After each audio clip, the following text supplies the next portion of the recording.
बच्चों ये derivative of a type function raise to function x raise to x पूछा है।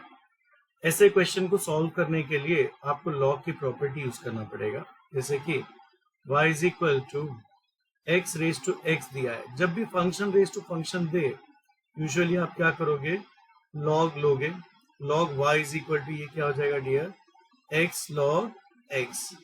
नाउ इसकी डेरिवेटिव कीजिए, log y की derivative 1 upon y, composite function इसलिए dy अपॉन dx। और यहाँ पे u इंटू वी रूल देख लीजिए, x d by D x log x plus log x d by D x of x। Now dy upon dx, ये y को transfer कीजिए सामने बाजू, y bracket x into log x की derivative होती है 1 अपॉन x, और x की डेरिवेटिव कितना होता है बच्चा 1।